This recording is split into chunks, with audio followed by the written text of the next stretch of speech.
Hi, my name is Samuel James Price, and every single day I go over the news, and I love doing it. And we actually find out some juicy information before a lot of other people, and other channels cover it, but we tend to get to the basic facts pretty fast. So, PayPal stablecoin sparks political fury. House Financial Service Committee in turmoil.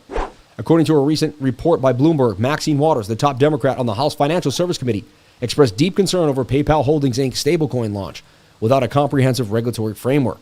According to Waters, the absence of regulatory oversight poses risks to consumers and the stability of the cryptocurrency market.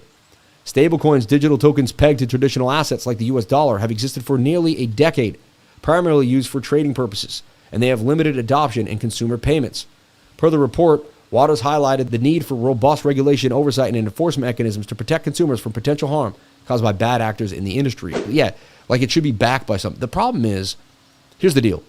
You have an industry that wants to regulate how to back financial assets, but they let banks roam without being backed at all. So like the entire backbone of their entire framework is based on a Ponzi scheme. Yet they want us to have to, and at the same time, people should have to show where their stablecoin is connected to. You know what I mean? Like no doubt. Like I'm with them as we should be protecting the consumer. However, the entire system is not based on a consumer protection idea. As long as everything stays in place, it protects the consumer. But the second you see those withdrawals, like First Republic Bank or something else, nobody's protected, right? So we live in a Ponzi scheme. The way they even did the framework of the banks isn't right, and now they're trying to use that framework to regulate something else. Doesn't seem like it's a good idea. I like the premise, and I love the fact that they're trying to stop us, like for a company coming out and saying, "Yeah, I got all these stablecoins," and then having them backed by nothing, and then let everyone get hurt. I understand. I'm 100% behind it, but the basis from where we all began is just crock, right? Multi-chain bridge woes spell end for Fantom-based Dext. Ooh, following a treasury drain caused by multi-chain hack, Fantom's decentralized exchange Spiritswap is ceasing operations. There was SpookySwap. I never knew Spiritswap. Multi-chain suspended its services in July after facing unauthorized withdrawals over $130 million. The cross-chain router protocol stated all funds in the server access were under the custody of the Chinese police and CEO Zhao Wen, who was allegedly detained in China. Spiritswap was launched in April 2020 and told users on the Discord this week that due to its exposure to multi-chain, it can no longer cover development expenses and operationals.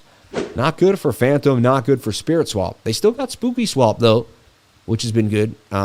Interesting. Fantom will probably bounce back from this. Do I hold Fantom long-term? Not anymore. Pancake deploys on Ethereum scaling network Arbitrum an expansion drive. The decentralized exchange has joined several networks this year in a search for new users and revenue streams.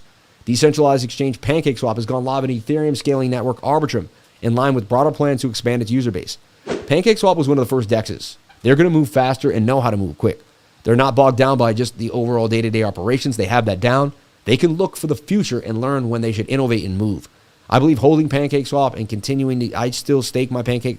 I believe Pancake will come back and probably come back, I don't know, 10, 20 bucks in the next run. Will it go to 44 again? I don't know. But this is good news, and it shows that Pancakeswap is always at the forefront and doing what they got to do. Everybody, thank you so much for being here.